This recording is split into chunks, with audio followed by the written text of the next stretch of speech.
Bismillahirrahmanirrahim. Alhamdulillah, wassalatu wassalamu ala Rasulillah wa ala alihi wa sahbihi wa mawala amma ba'd. Fa uhayyikum bi tahiyatil Islam.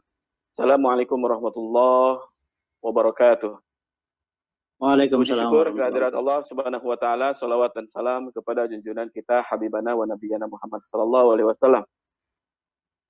Rekan-rekan yang dirahmati Allah Subhanahu wa taala, dari mungkin sejak kecil kita mendengar kisah ini, yaitu peristiwanya pada Perang Siffin, satu peperangan yang terjadi di zaman Khalifah Ali radhiyallahu anhu. Di mana di saat itu di tengah berkecamuk perang antara sebagian sahabat Rasulullah SAW, lalu diangkatlah mushaf tinggi-tinggi dan mereka bersepakat untuk berhukum dengan Al-Quran. Singkat cerita, dipilihlah dua orang yang menjadi juru bicara masing-masing pihak tersebut.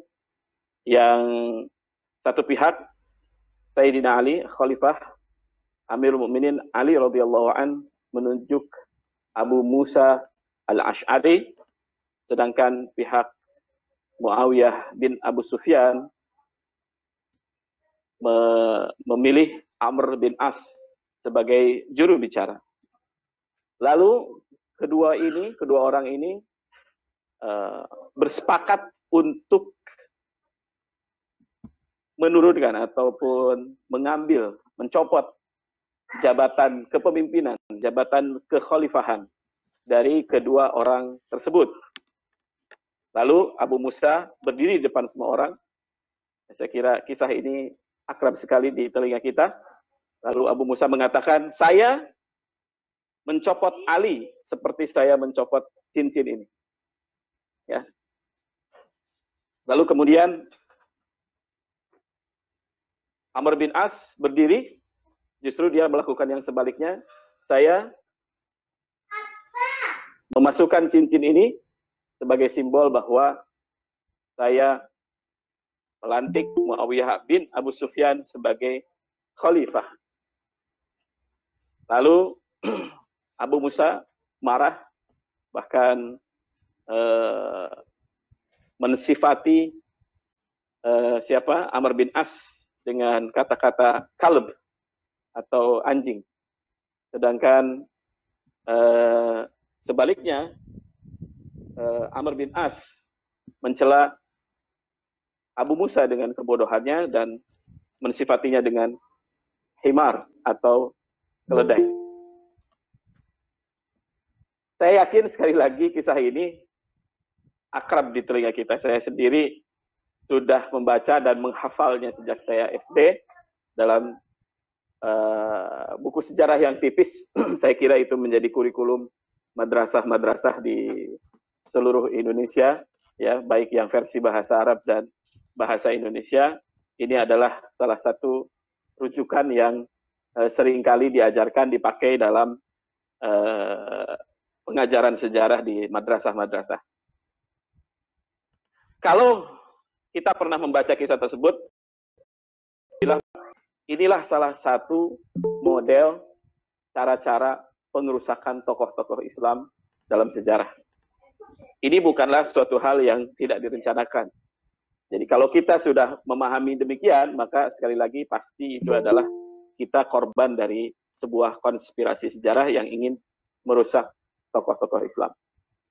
Saya sendiri termasuk yang menjadi korban dan mempelajarinya dari sejak madrasah ibtidaiyah bahkan sampai mutawasid sampai sanawiyah. Saya juga masih membaca kitab-kitab tersebut. Jadi mudah-mudahan hari ini kita bisa mengkaji sebenarnya apa yang terjadi, siapa itu Amr bin As. Sekali lagi, metode penghancuran sejarah, merusakkan sejarah, membelokkan sejarah ini bukanlah satu hal yang baru dan bukanlah satu hal yang terjadi begitu saja. Ini adalah sebuah perencanaan yang sangat matang. Ya, di satu sisi tokoh-tokoh yang betul-betul memberikan khidmat kepada peradaban manusia, tokoh-tokoh yang betul berkontribusi besar terhadap peradaban manusia, diselipkan kisah-kisah seperti tadi yang menunjukkan sifat ambisius, cinta dunia, saling menyikut, menipu, berdebat dengan kata-kata yang kasar, bahkan mereka berani menempelkan ataupun terus mengkampanyekan kisah-kisah tersebut, berani sampai pada merusak citra terbaik, citra manusia terbaik dari umat Nabi Muhammad, yaitu para sahabat radhiyallahu anhum ajma'in. Di sisi lain, ya di satu sisi mereka merusak itu semua, di sisi lain mereka secara serius menggarap kisah-kisah yang tidak pernah terjadi. Ya, kisah Alibaba, kisah Aladin dengan lampu ajaibnya, kisah petualangan Sinbad, sehingga yang muncul adalah Islam itu tidak akan berjaya kecuali bantuan lampu, bantuan jin dan lain sebagainya. Ya, atau Abbas bin Firnas sebagai seorang ilmuwan yang lahir 1000-an tahun lalu di Andalusia, dibuat perwujudannya adalah ilmuwan yang bodoh sehingga mati dalam percobaannya untuk terbang. Sementara di sisi lain Wright bersaudara yang mampu menerbangkan 14 detik pesawat buatannya dianggap sebagai orang yang paling berjasa dalam industri penerbangan. Itu adalah contoh-contoh kehidupan nyata bagaimana mereka secara serius merusak sejarah dari umat Islam. Riwayat yang tadi saya sampaikan tentang tahkim yang terjadi antara Ali radhiyallahu an dengan Muawiyah bin Abu Sufyan radhiyallahu an, ini adalah satu kisah yang dari segi sanad dan matannya lemah. Dari sanadnya, ya memang cerita ini juga tidak hanya dalam kitab-kitab hari ini saja, tapi juga ada sebuah kitab klasik yang menceritakan kejadian tersebut, yaitu kitab Tarikh Tabari. Tetapi beliau sendiri menyampaikan bahwa dalam kitabnya tersebut tidak semua riwayat yang sahih yang beliau tulis atau yang beliau himpun, tapi banyak juga riwayat-riwayat yang tidak sahih. Dan pas dalam pembahasan yang tadi saya ceritakan, ini banyak sekali kritik yang disampaikan oleh para peneliti hadis bahwa dalam riwayat tersebut ada seorang yang bernama Abu Mukhnif, dan Abu Mukhnif ini banyak sekali para peneliti hadis tidak menerima riwayat alasan yang sangat kuat. Di antaranya ada yang mensifatinya sebagai ahadur ruwat al-kadzabin, salah satu perawi yang pendusta, ya. Kemudian ada yang mengatakan dia ini Syi'i, ya, dari kalangan Rafidah Syiah, ya, dan dia berdusta sengaja untuk merusak citra sahabat, ya. Banyak sekali di antaranya itu yang bisa saya sampaikan tentang sosok Abu Mukhnif yang ada dalam sanad periwayat cerita tersebut. Di sisi lain, matan cerita ini sangat lemah, ya, karena perang Siffin itu bukan perang perebutan kekuasaan, sama sekali tidak ada judul bahwa perang Jamal dan perang Siffin ini ambisi kedua sahabat untuk menjadi pemimpin.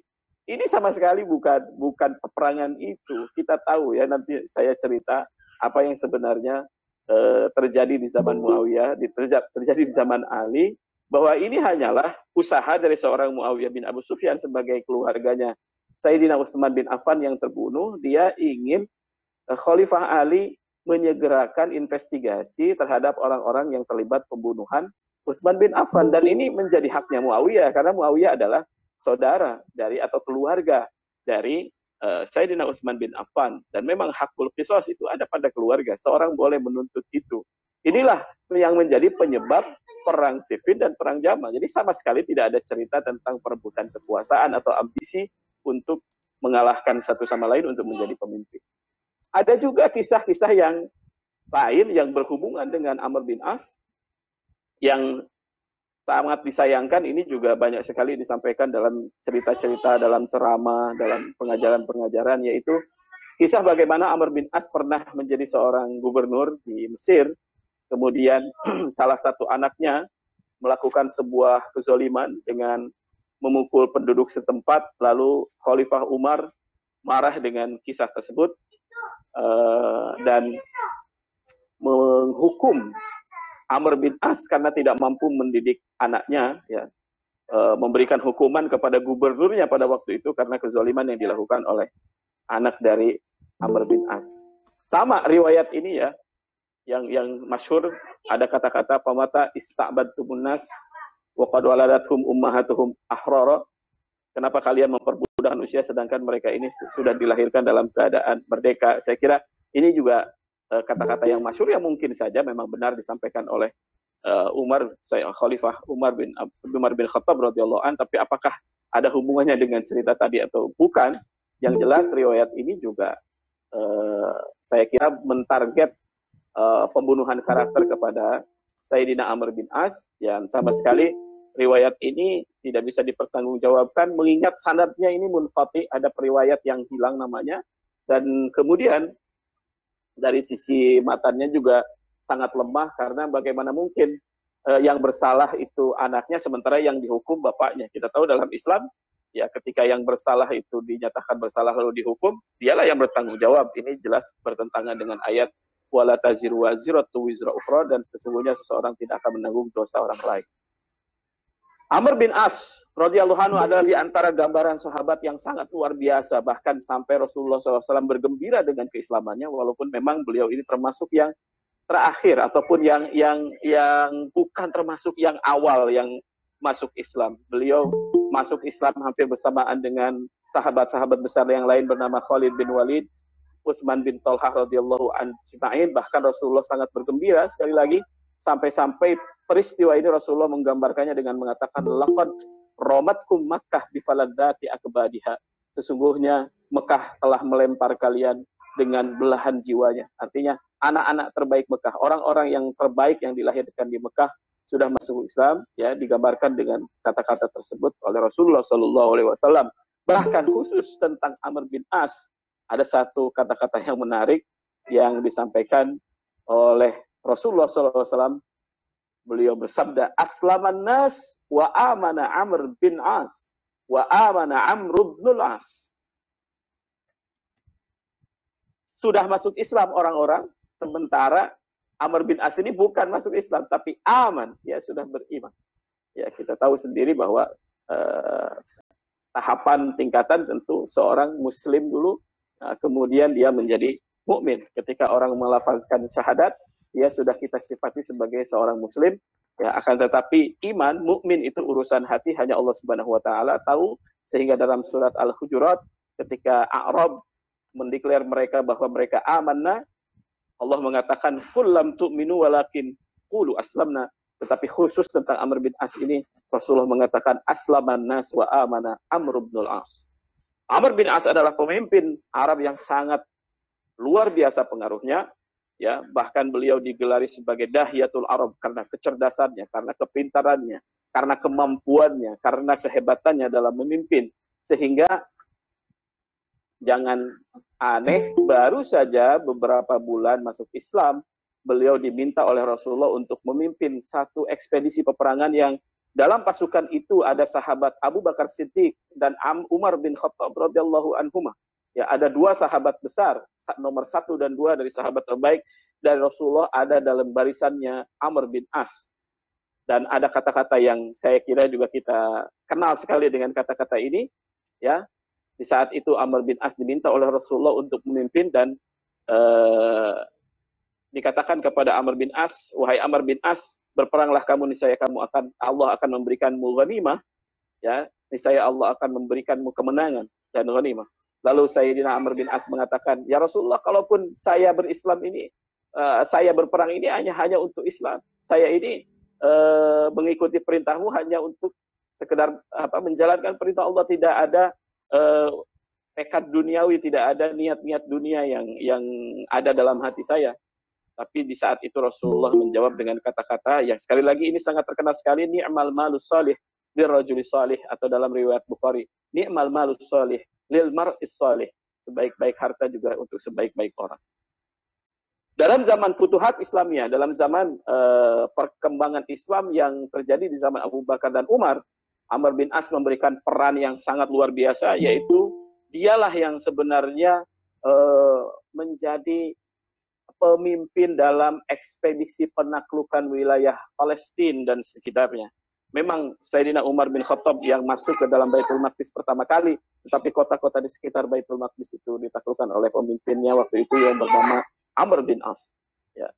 Kemudian beliau juga yang menaklukkan ataupun menguasai Mesir dan menjadi gubernur pertamanya, dan saya kira pahalanya Sayyidina Amr bin As itu tidak akan pernah berkurang sampai hari ini. Bayangkan, tidak ada orang yang ruku, tidak ada yang sujud, tidak ada yang beribadah kepada Allah di wilayah Palestina dan Syam, kecuali pahala itu mengalir kepada sosok yang bernama sahabat Rasulullah yang bernama Sayyidina Amr bin As. Jadi sekali lagi, beliau itu jauh dari apa yang digambarkan dalam hal-hal yang tadi. Beliau adalah sahabat mulia, beliau adalah orang yang sangat luar biasa, sangat jauh dari sifat-sifat licik, sifat-sifat ambisi dan lain sebagainya. Bahkan di masa awal Islam pun sudah mendapatkan kepercayaan yang luar biasa dari Rasulullah SAW, dan di zaman perkembangan Islam pun beliau mendapat kepercayaan dari Khalifah Umar bin Khattab radhiyallahu anhu. Akan tetapi ada kisah yang menarik. Bagaimana dia masuk Islam? Ternyata kisah masuk Islamnya Amr bin As berhubungan dengan orang yang sangat luar biasa. Orang yang sangat besar perannya dalam sejarah Islam, tapi menariknya dia tidak pernah bertemu dengan Rasulullah SAW. Siapakah gerangan orang tersebut? Insya Allah saya akan bahas pada kesempatan esok hari. Wassalamualaikum warahmatullahi wabarakatuh.